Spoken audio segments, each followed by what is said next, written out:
Hello friends, practical पढ़ाई में आप सभी का स्वागत है। आज का video roulette every time win strategy बहुत ही इंटरेस्टिंग होने वाला है। इस वीडियो में मैं आपको कुछ मैथ्स के बेसिक कॉन्सेप्ट सिखाऊंगा, फिर मैं अपनी लाइफ का एक पर्सनल स्टोरी बताऊंगा और उसके बाद हम चलेंगे रूलेट की टेबल की तरफ, जिसमें हम ये कॉन्सेप्ट्स देखेंगे कैसे हम प्रैक्टिकल लाइफ में लगा सकते हैं। चलिए चलते हैं मैथ्स के कुछ कॉन्सेप्ट की तरफ। अब एक्सपेक्टेड वैल्यू क्या होती है? मान लीजिए आपके पास एक कॉइन है, तो उस कॉइन में हेड्स और टेल आने की प्रोबेबिलिटी इक्वल होती है 50%। अब मान लीजिए वो कॉइन आप 1000 बारी उछालते हैं और कॉइन अनबायस्ड है, तो हेड्स और टेल दोनों 500 बारी आने चाहिए।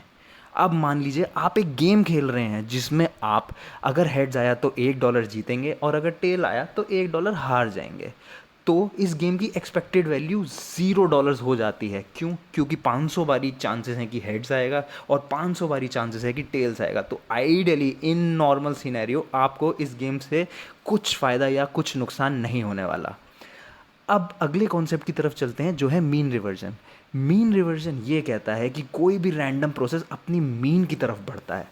इसको डिटेल में समझते हैं।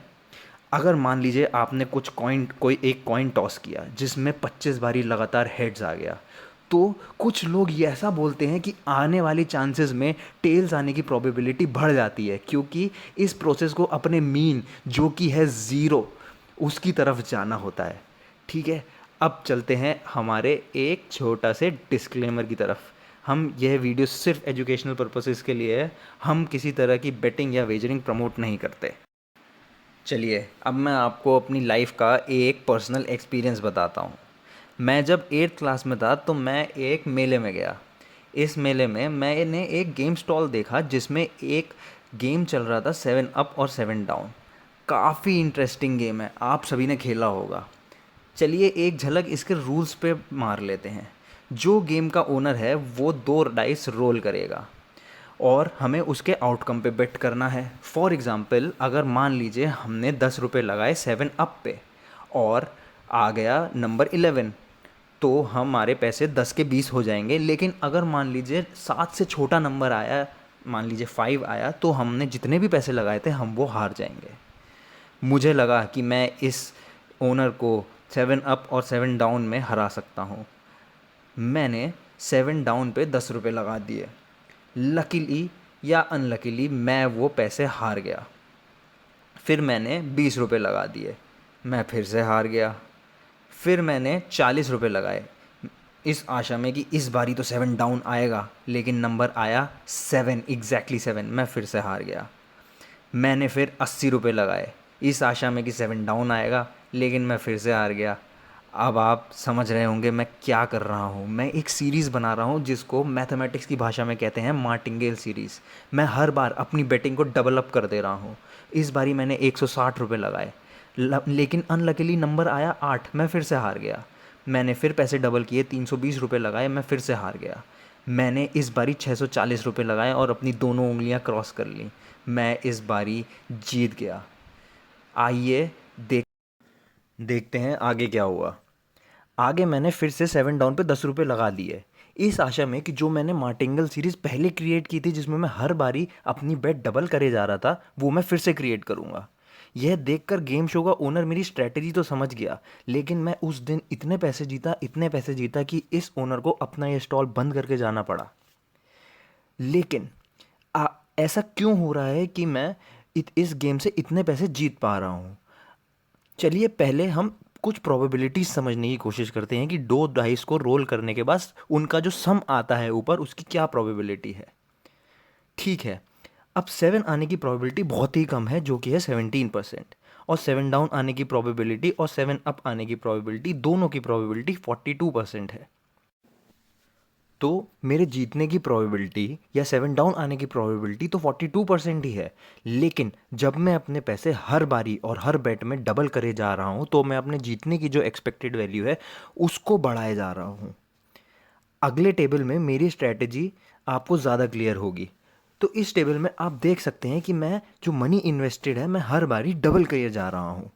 तो जब कभी भी मैं ये जीतूंगा, भले ही वो 5वीं 6ठी 7वीं 8वीं 9वीं 10वीं बारी में हो, तब मैं 10 रुपये जीत के उठूंगा। अब आप लोग इस टेबल और प्रॉब्लम पे थोड़ा फोकस करें और मुझे बताएं कि ऐसा कभी हो सकता है कि मैं हारता ही रहूं, मतलब 7 डाउन कभी आए ही ना। जब कभी भी क्योंकि 7 डाउन आएगा तो इस टेबल के हिसाब से मैं 10 रुपये जीत जाऊंगा। हाँ, मैं आप लोगों की वो बात मानता हूँ कि कई बार मुझे 10 रुपये जीतने के लिए बहुत बड़ा अमाउंट लगाना पड़ेगा, लेकिन अगर मेरे पास इनफाइनाइट पैसा है तो मैं कभी इस गेम में हार ही नहीं सकता। चलिए अब इस वीडियो के सबसे इंटरेस्टिंग टॉपिक पे चलते हैं, जो कि है एक रूलेट टेबल, और देखते हैं कि क्या हम जो मार्टिंगल सीरीज़ हमने 7 अप 7 डाउन में क्रिएट करी थी वो हम रूलेट टेबल में क्रिएट कर सकते हैं या नहीं। तो हमारे रूलेट टेबल में 50% चांसेस के बहुत सारे स्पॉट्स होते हैं। मैंने उनको अभी अभी हाईलाइट किया है। तो जब भी कभी रूले आप खेलें तो आप देख सकते हैं कि इवन या ऑड नंबर आने की प्रोबेबिलिटी या रेड या वाइट नंबर आने की प्रोबेबिलिटी इस पर्टिकुलर टेबल में 50% है। काफ़ी अच्छा चांस है। लेकिन हम क्या रूले टेबल पे हर टेबल पे मार्टिंगल सीरीज़ क्रिएट कर सकते हैं? ऐसा बिल्कुल भी नहीं है, क्योंकि रूले टेबल का रूल होता है कि उसमें मिनिमम और मैक्सिमम बेट होती हैं, जो कि हमारी इस सीरीज़ को ब्रेक कर देती हैं। कुछ रिसर्च करने के बाद मैंने फाइंड आउट किया, कोरा एक वेबसाइट है, उसमें आप भी सर्च कर सकते हैं कि लास वेगास में एक टेबल है जिसमें मिनिमम और मैक्सिमम नंबर जो बेट है वो 10 और 1000 डॉलर्स है। ठीक है, अब मान लीजिए इस टेबल पे हम खेलते हैं और 10 डॉलर से स्टार्ट हो जाते हैं और मार्टिंगल सीरीज़ क्रिएट करना स्टार्ट करते हैं। तो हमारे पास 8 चांसेस हैं कि हम लगातार हार जाएं। जिस चीज़ की प्रोबेबिलिटी आप मानिए 50% है, क्या ऐसा हो सकता है कि हम लगातार 8 बारी हार जाएं? हो तो सकता है, लेकिन उसके लिए आपकी किस्मत बहुत ही ख़राब होनी चाहिए। ठीक है, अज्यूम करें कि आप इवन नंबर उस पे पैसा लगाते हैं कि हमारा कोई भी अगर इवन नंबर आया तो हम जीत जाएंगे। तो मैं मान के चलता हूँ कि 8 बारी से पहले एक ना एक बार तो इवन नंबर आ जाएगा और उस बार आप इस टेबल के हिसाब से 10 डॉलर जीत के ही जाएंगे। हाँ, मैं मानता हूँ। हाँ, इस स्ट्रैटेजी में रिस्क तो है, लेकिन ये रिस्क वर्थ टेकिंग है क्योंकि ये रिस्क बहुत ही कम है, जो कि 0.4% है। ठीक है, अब हम इस स्ट्रैटेजी को फिर से समराइज़ करते हैं। हमने एक ऐसा रूलेट टेबल सेलेक्ट किया जिसमें मिनिमम और मैक्सिमम जो बेट अलाउड थी वो बहुत ही बड़ा डिफरेंस था, जो कि हमारे केस में 10 और 1000 डॉलर था। हमने मिनिमम अमाउंट जो कि 10 डॉलर था उससे अपनी बेटिंग स्टार्ट की और एक ऐसा स्पॉट पकड़ लिया जिसमें जीतने की प्रोबेबिलिटी 50% थी। हमने इवन नंबर पे पैसा लगाना स्टार्ट किया और 10 डॉलर से अपनी बेटिंग स्टार्ट की। अगर हम हारे तो हमने अपनी बेट को डबल कर दिया, जो कि 20 डॉलर 40 डॉलर 80 डॉलर ऐसे करके हम बेट डबल करते चले गए। और जब भी हम पैसे जीते तो हमने वो पैसे अपनी जेब में रखे और फिर से 10 डॉलर उस टेबल पे लगाना स्टार्ट कर दिया और इसी सीरीज़ को हम फॉलो करते चले गए। कैसा लगा आपको ये कॉन्सेप्ट एक्सपेक्टेड वैल्यू का, मार्टिंगेल सीरीज़ का और मीन रिवर्जन का? अगर आप चाहते हैं कि हम आपको इसी तरह से समझाते और सिखाते रहें तो हमें मोटिवेट करने के लिए इस वीडियो को ज़्यादा से ज़्यादा लोगों तक शेयर करें और इस वीडियो के जो भी रिव्यूज़ हैं वो हमें इस कमेंट बॉक्स में टाइप करके बताएं। अगर आप इस चैनल पर नए हैं तो आप हमको सब्सक्राइब करना कंसिडर कर सकते हैं और ऐसी ही वीडियोज़ की नोटिफिकेशंस के लिए बेल आइकन ज़रूर दबाएँ।